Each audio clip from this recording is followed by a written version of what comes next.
Today's episode is called What is Independence Therapy? And we have the creator of Independence Therapy, Dr. Camilo Ortiz. Welcome to the ADHD Guys podcast with Mike McLeod of Grow Now ADHD and Ryan Wexelblatt of ADHD Dude. Learn about parenting kids with ADHD from two male licensed professionals who specialize in ADHD and executive functions. No fluffy parenting advice, only practical information that will help you help your child. Did I pronounce your name right, by the way? Camilo. Camilo, okay. Perfect. I put in an extra I there. You did. You're not alone.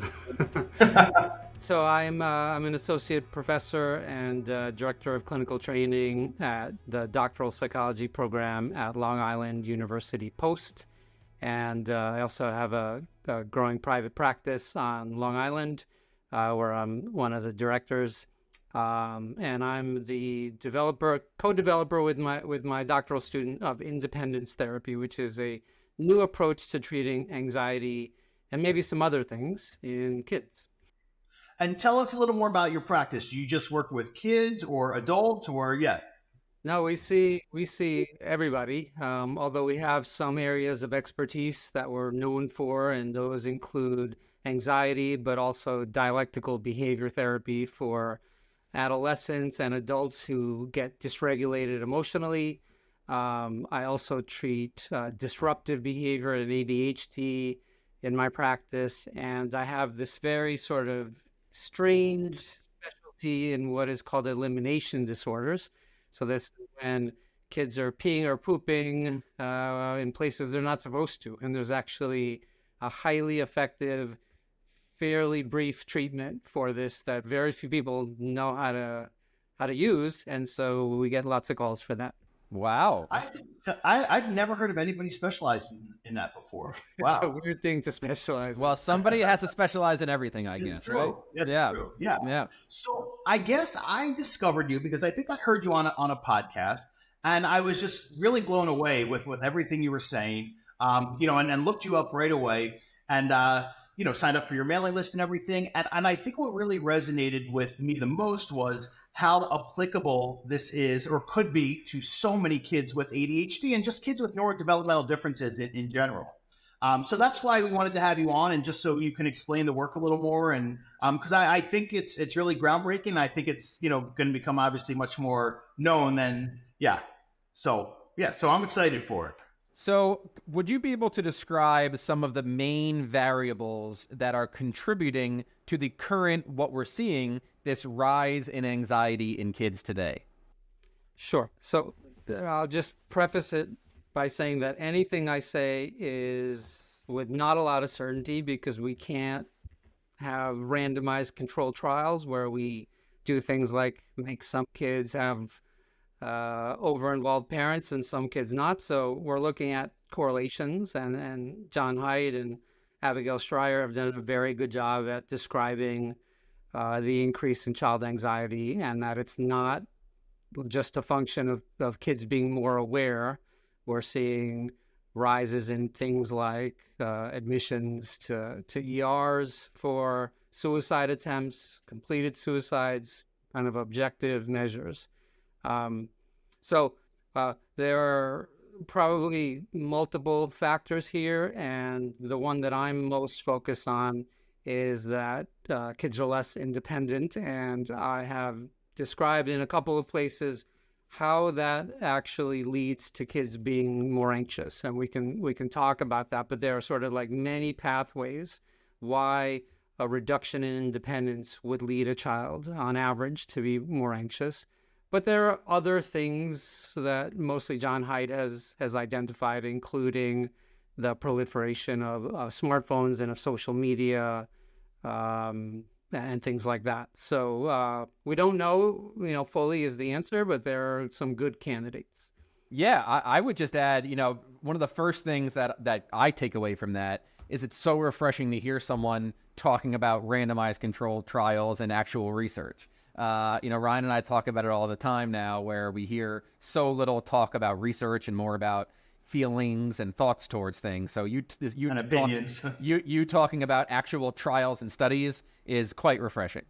I was going to just tell you about my truth. but I guess we want to talk more about objective science, which I love. But I'm a scientist as the first part of everything I do is being a scientist. So one of the things I want to ask you about is, and to give you some context, I've been on social media for 6 years now speaking about ADHD. And one of the things I wanted to tell you is there is nothing I get more pushback about. And I think this is probably applicable to Mike as well, because he's on social media. There's nothing I get more pushback about than about this independence topic. And, so much of this is based in irrational fears, that have no basis in data whatsoever. And, my whole career, I have specialized in ADHD and what we used to call Asperger's, which, I refer to as higher verbal autism now. And I have seen that the more, I'm trying to think of the right word. I don't know if even overprotected is the right word, but more micromanaged than I think overprotected kids are, the more anxious they are. So can you speak a bit about that? And, what is the correlation between, this overprotection or this overinvolvement and anxiety in kids?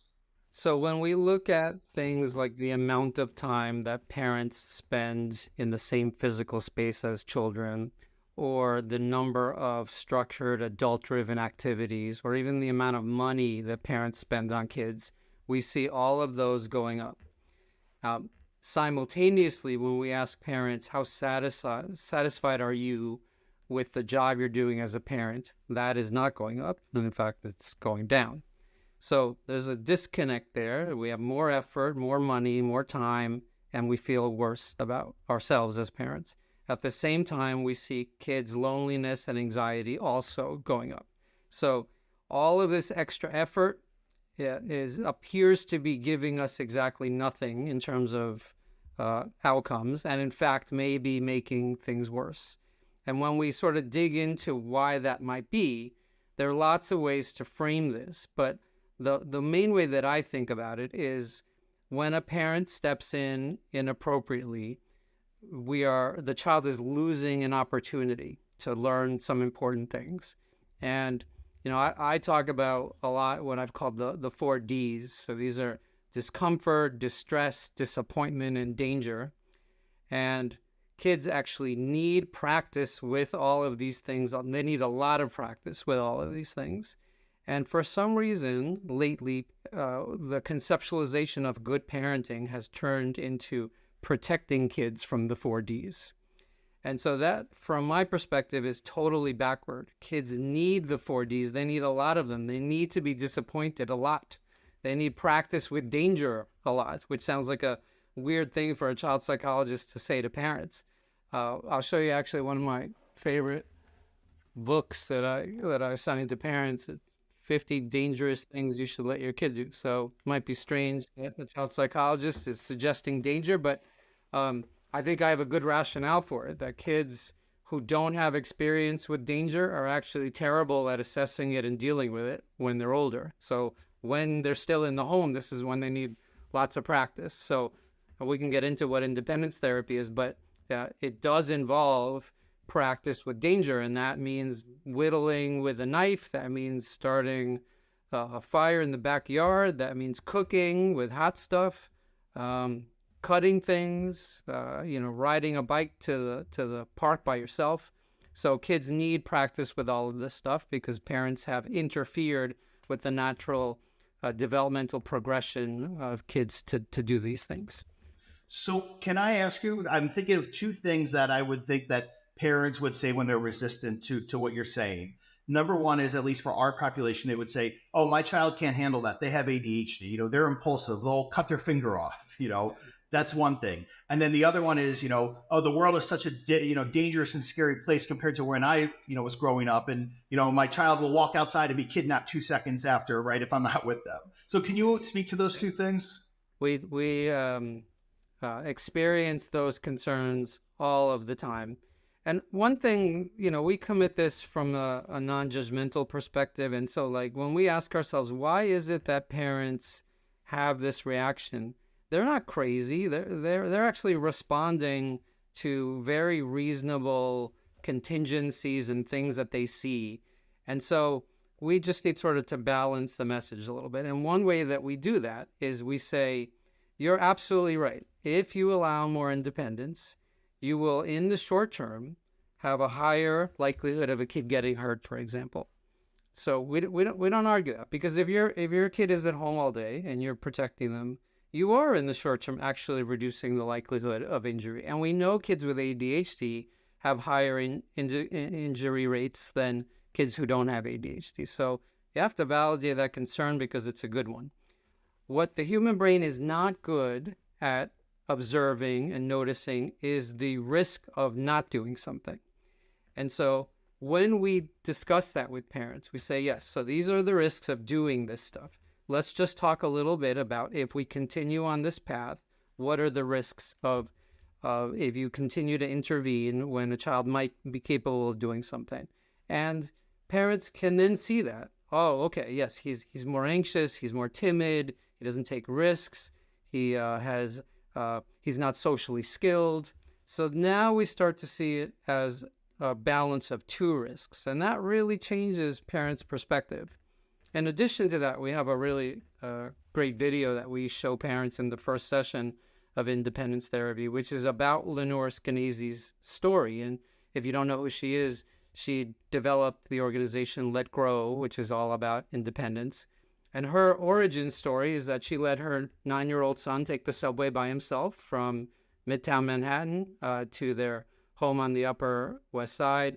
And she wrote a little story about it that she thought nobody would read. And then in 2 days, she was on every talk show.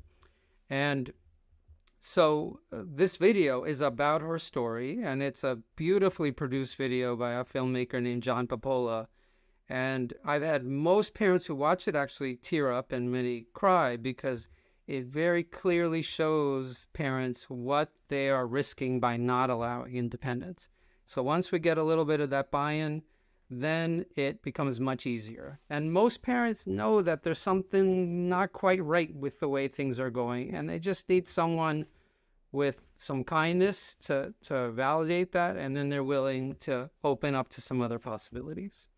Yeah, so I would just add, how about on the flip side of our typical parents with ADHD? Like, you have one side that Ryan described, they're too nervous, they're going to hurt themselves, they can't be left alone. How about those other parents who are really following that permissive parenting style intentionally or unintentionally? They always accept the no. Hey, do you want to go outside? No. Hey, do you want to join a sport? No. And then their house is just filled with screens, and they just, he just chooses the screen over everything else. So this child is never outside, never playing, sort of what Jonathan Haidt talks about, from the play-based childhood to the phone-based childhood. So ADHD and this screen addiction, like Ryan and I talk about, go so much hand in hand, and this permissive parenting style, how much is that increasing anxiety? There's some parallels here, because permissiveness from a parent's perspective also is easily explainable if we understand the contingencies. And we talk a lot about what we call the parent-child coercive cycle. And this really explains why it is that over time, parents and kids become the worst versions of themselves in interacting with each other. And in short, that being aggressive and unpleasant from each person's perspective gets you your way. And so this also has the flip side of leading to more permissiveness, because when you hold your ground, you are going to get what we call in my business an extinction burst. The kid is not going to like that, and then they're going to get really upset, and you can make that upset go away instantly the minute you say, okay, fine, you don't have to clean your room. So that is a hugely powerful reinforcer to parents to be permissive. So I don't blame them, because it just makes so much sense in the moment to be permissive.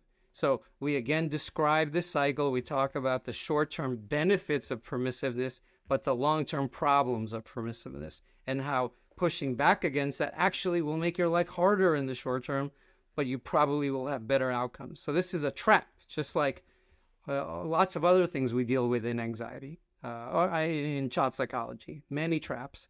Once they see that, then it makes sense. And then they're willing to, with the help of a psychologist, figure out what to do when they start setting some limits and the kid escalates.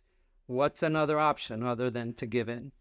So actually, it's really interesting how there are lots of parallels here. So before we get into talking about independence therapy, what I wanted to ask you, about what you just said was, do you find that parents can that easily hear what you're saying and accept that and realize that, right, maybe that we're in a cycle here now where, the accommodating their inflexibility or whatever it is contributing to the behavior?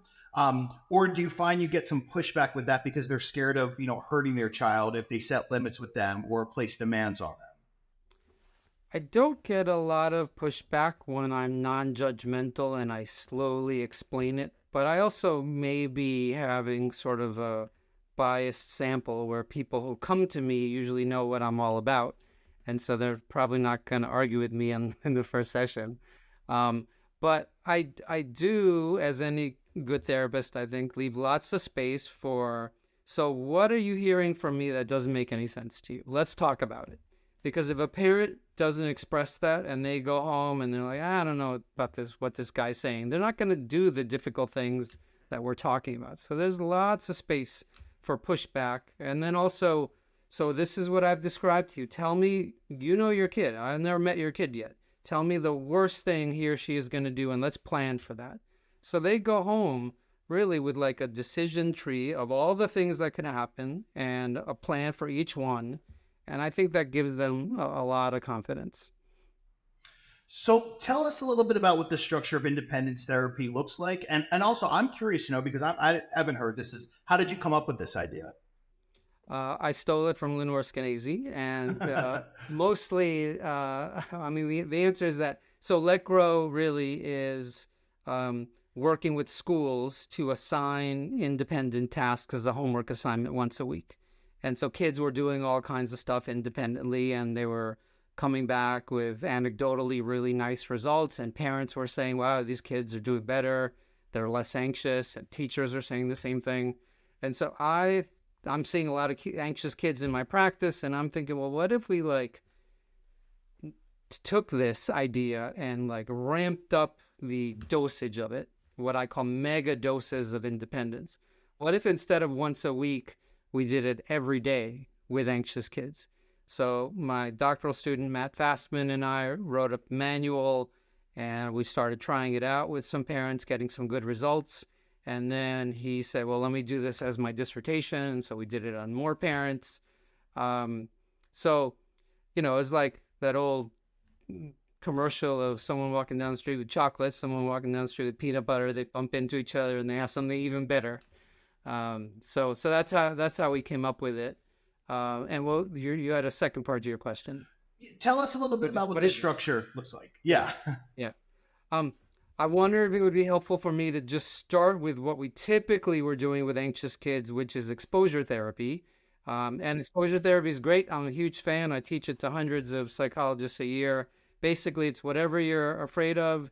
So you're afraid of spiders, you come to my office after school and we look at videos of spiders. Then we go into the parking lot, we find some spiders. Maybe we bring in a tarantula, we play with that. It works amazing. But if you're an anxious kid and you're afraid of spiders and you've been at school all day, I can't think of something you probably would want to do less than go to a therapist's office and face your greatest fear. So we have sort of a marketing problem with exposure therapy. Plus, therapists themselves don't really use it that much because it makes them anxious. And as a group, we tend to be an anxious group. So we get mild versions or non-existent versions of exposure therapy. Parents don't like seeing their kids anxious. So I thought, well, let's sort of do some sneaky exposure therapy. So how would we do that? So a kid comes in the second session, because I described the first session, which is just with parents. And instead of saying, I heard you're anxious, tell me about that, I say, what are some things you'd like to do independently that you don't do right now? And every kid I've ever asked that to has some answer of things they'd like to do. And we know this is the strongest developmental pull, and we see it in 2-year-olds. I remember my daughter, she's 23 now, and we still laugh because she used to say, when we would step in to try to help her, she would say, I want to do it by yourself. And so she would, mess up the English, but what she meant is, leave me alone, I can do this. And so I ask them that, and they give me some answers. And then I have a list of 100 independence activities, and I show them that. And I say, anything on this list that you like? And we always come up with a bunch of things. And then we pull out a calendar and we bring parents in. They get a veto. We never do things without their consent. And then each day on the calendar, we put an independence activity. They come back a week later. Again, I don't really say, how anxious were you this week? I say, tell me about your independence activities. How did it go? And then here's the part that's important, which is like, this is, without getting too fancy, one of the reasons why we think exposure therapy works is this concept called inhibitory learning. And what that means is that if you're afraid of something, and then you practice approaching that thing, this experience inhibits your fear. And so basically you want people to be surprised when they do something that they thought they wouldn't be able to do, and then they can do it. And as a therapist, you want to pump up that surprise. And so I say to the kids, so what surprised you about what you did this week? And they'll say something like, I wasn't as anxious as I thought going to the grocery store by myself. Or we had this little girl say, I took the bus to school and I missed my stop, but I was able to figure out what to do, and then I walked back on a couple of extra blocks. And what surprised you about that? Well, I guess I'm more capable at figuring out what to do when things don't go right. Oh, that's so interesting. Does that tell us anything in general, or did we just learn something about buses? Yeah, I think in general, even if things don't go well, I can figure out what to do. And from a therapist perspective, that is like the holy grail. When we get a generalized lesson from somebody about a specific activity that they did. And so independence therapy is just rinse and repeat that. Awesome. Let's plan the next week, the next 7 things. They come back. How did those go? What didn't go so well? What went? And we just do that like 4 more times. It's only 5 sessions. And then they go on their way. And we're hearing back from parents that even when they don't have those weekly sessions, they continue doing the independence activities. And it's maybe not a great business model, but I like interventions that are short and easy and anyone can do. And so any therapist can go to the Let Grow website and get my treatment manual for free, and they can start doing it themselves. Those are always the best kind of therapies, the ones that don't focus on client retention, and it's about the parent coaching. That's a very, very, I'm so happy you pointed that out.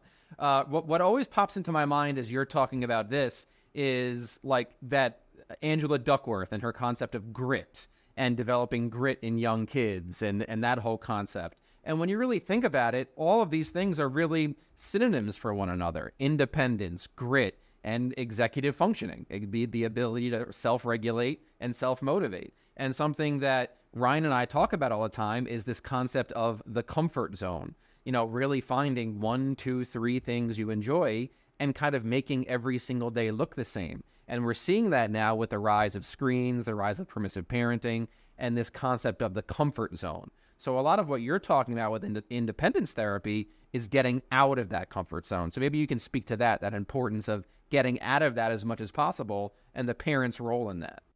Well, discomfort is one of my 4 Ds, and it's just like in everything I do with my doctoral students, with my patients, the phrase like, "Are you comfortable with that?" like sends I don't like that, and so I want to get out of that therapy language with my trainees. But you know, how do we become more flexible? And psychological flexibility is maybe the best predictor of well-being in adulthood. So how do we actually attain that?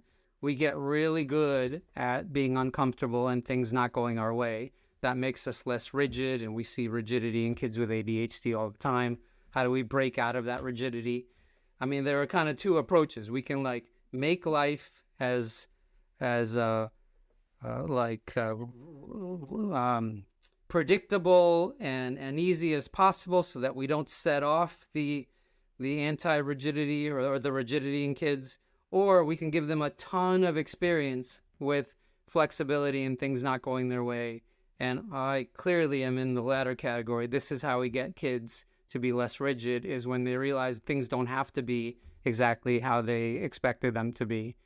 And I have a son with ADHD, and so this is something he and I do all the time. We purposely try to be uncomfortable. And there are lots of ways to do that. I have a doctoral student right now who's doing a dissertation on swimming lessons for anxious kids and kids who are rigid in their thinking, because there are a lot of things about swimming lessons that are anti-anxiety. So like working on your breath, it's uncomfortable, it's a new thing. There are lots of easy activities that parents and kids can do that are not the easiest thing to do, but that really give kids practice with things not going exactly as they want them to go. Are you also seeing this trend in schools with like IEPs and 504s being used as a security blanket for kids to not feel discomfort in school? Absolutely. Abigail Schreier talks a lot about this in her book, Bad Therapy. One of the first things I learned in graduate school several decades ago was that one of the best predictors of whether kids in school would get special services was not the intensity of the dysfunction, but how annoying it was to adults. And so that would explain why kids who are anxious, who have internalizing problems, often don't get actually IEPs or 504 plans, but kids who are aggressive or loud or don't follow the rules immediately are sent for that. Now that has changed a little bit over time, but that always troubled me as a graduate student, and I think we see a version of that today. So before we get to the next question, I just wanted to share a story that I think it really touches on what you just mentioned. So I run a summer camp for kids with ADHD at the Jersey Shore. And, the past week, we had a kid who had a lot of anxiety, and I happened to, know his family from before and worked with them. And one of the things that I, found when I first met his parents was that at his elementary school, anytime he was anxious about something, his anxiety got so much attention and so much therapizing. And what his, mom said, and I think this was really astute, she said that, in the teachers and counselors in school have given so much attention to his anxiety that he now has no tolerance for anything. And when I gave her some suggestions to share with the school, they really pushed back on it, because they did not want to see him uncomfortable or teary or anything. And I just had a conversation with her again last week, and I say, you have to lay down the law with them this year, because this is going to get worse if they keep doing what they're doing here. Yeah, I mean, they're trapped also, because if they, after allowing this for a while, start pushing back and being like, no, you can handle it. It's okay if you feel anxious. You can still go outside or whatever it is. He's probably going to have a bigger reaction. And if you're an overwhelmed teacher with 30 students in your class, you probably don't have the bandwidth to deal with that. Right. And so, again, I understand why they're doing it, but it's a trap, because, and this is and in some ways the worst kind of trap, because let's say he gets worse, he's not going to be in our classroom next year. So, we're all kicking the can down the road, and the person who ends up suffering the most is the child. So we have to figure out ways to support parents and teachers to do the harder short-term thing. So family accommodation is widespread in families with ADHD. Ryan and I talk about this all the time, creating accommodations for kids in the home to keep them comfortable in the moment. To what extent is working on reducing family accommodation part of your work with independence therapy? Yeah, so one way to think about independence therapy is that it is an extreme form of anti-accommodation treatment, because the parent is literally not there, so they cannot accommodate. And this is, like I do a lot of treatment that involves reducing accommodation. It's wonderful treatment. But some parents cannot help themselves, or they will do sort of these micro accommodations, and kids will end up looking at them a lot before they do something. So how do we make that not happen? The parent is not even there. So in addition to that, we do spend a little time discussing accommodations with parents. And when kids have ADHD, there are so many ways to accommodate, and they sort of fly under the radar. And I'll just give you one example with my son. So he would walk out the door to school without his backpack till he was like way past where you would think that would be possible. And so this is a good example. The easy thing to do would be like, hey, you forgot your backpack. And my wife would do that a lot. And then we said, well, let's try a different approach, because we're not actually then teaching him anything. So we started letting him get all the way to the bus stop without his backpack. He would realize he didn't have it. He would run back. He might miss the bus, or if he didn't, he would be dysregulated and frustrated and be grumpy for quite a while. Now here we have the nice feature that he's going to be grumpy in somebody else's presence, so it made it a little easier for us. But over time, he started remembering his backpack because that was unpleasant for him. And so again, this is a good example of the trap. It was harder in the beginning to let him walk out the door without his backpack. But in the end, it taught him an important lesson, and now he always takes his backpack. So these are the kinds of things we work with parents a lot on, is noticing the urge to step in. And when the urge is really big, sometimes we say, I want you to keep doing what you're doing, but all I want you to do first is just count to 5 in your head, and then do it. Do the accommodation. And what we often find is that in 5 seconds, kids figure it out, and that in and of itself reduces accommodations, and then parents learn something from that, and then we stretch it to 7 seconds, 10 seconds, and then they can start dropping some accommodations. So really, I mean, what you're doing there is it's almost like exposure for the parents, really, it sounds like.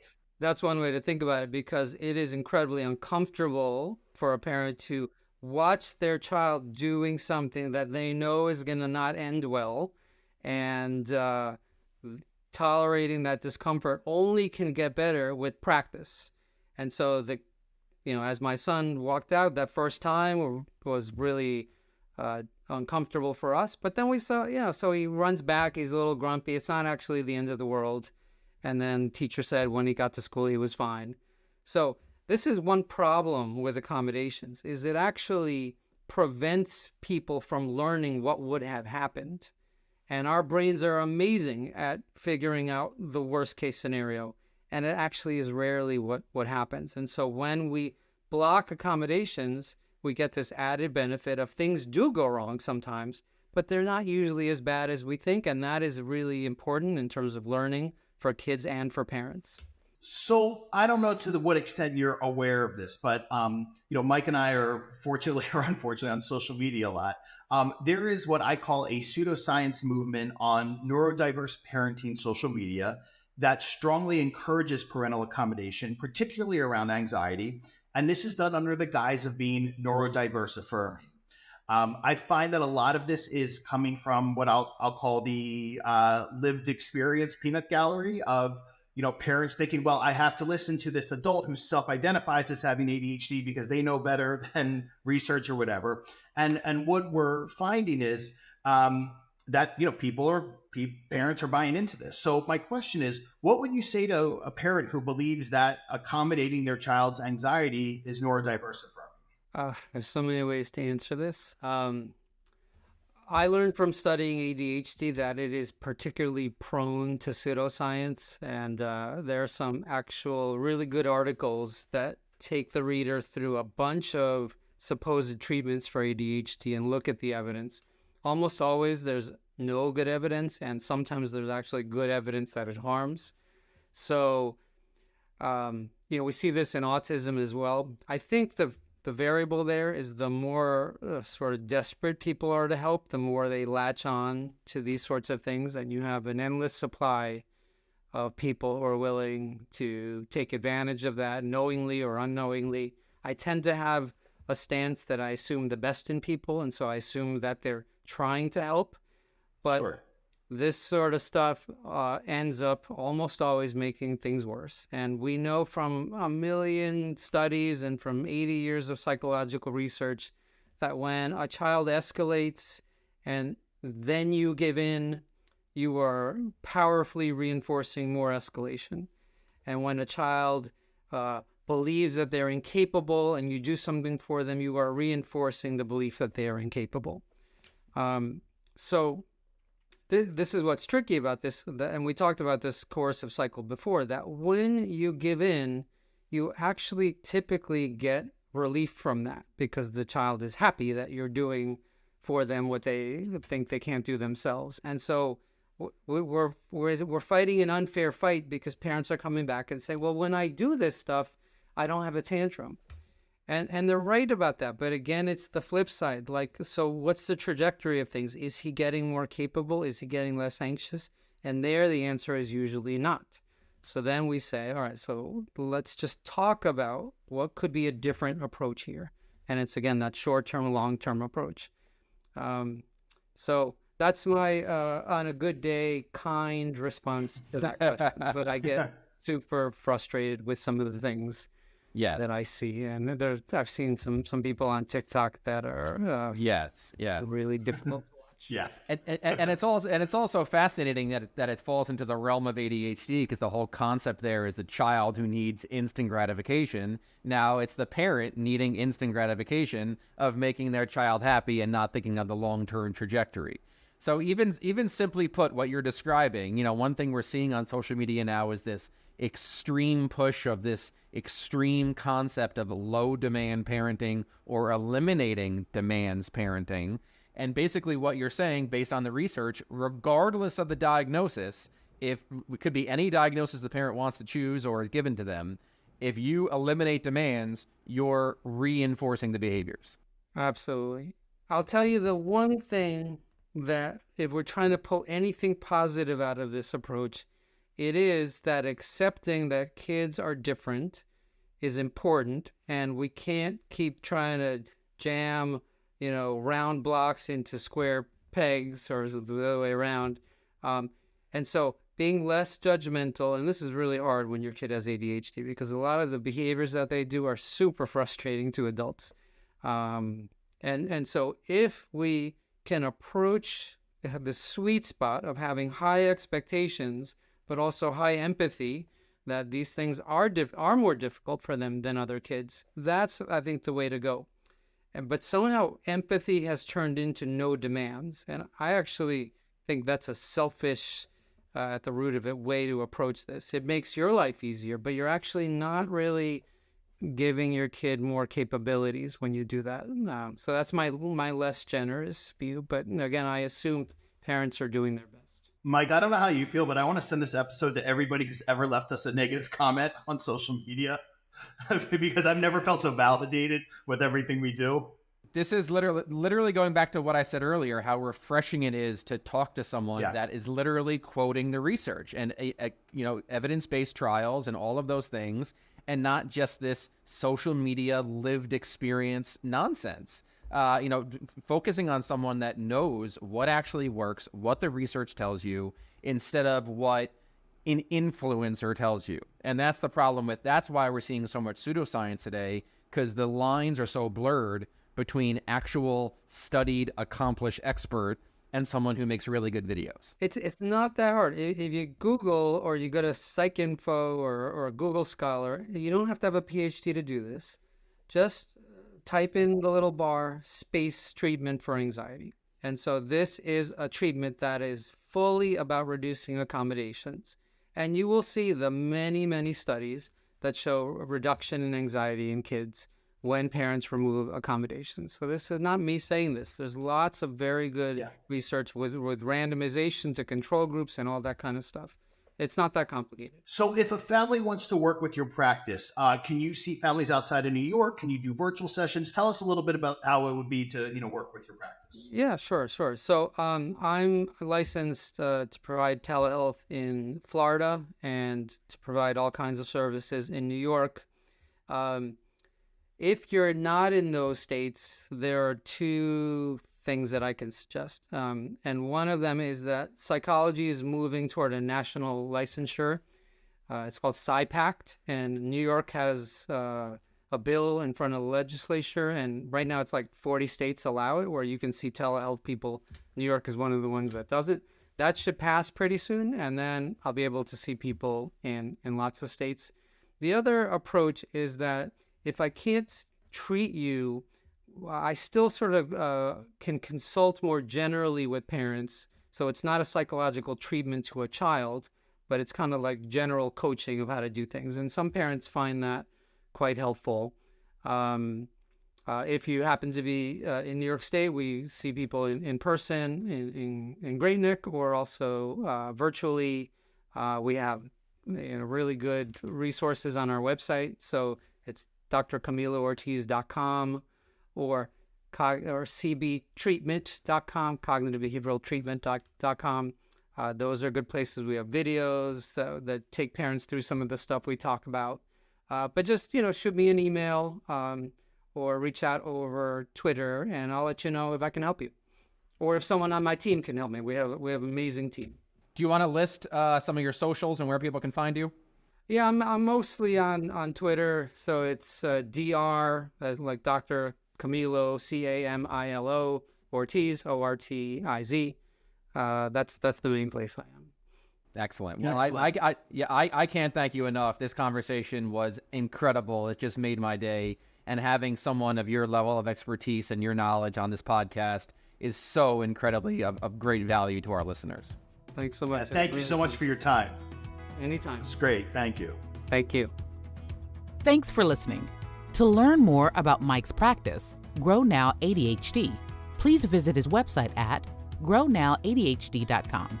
To learn about the services Ryan provides, please visit adhddude.com.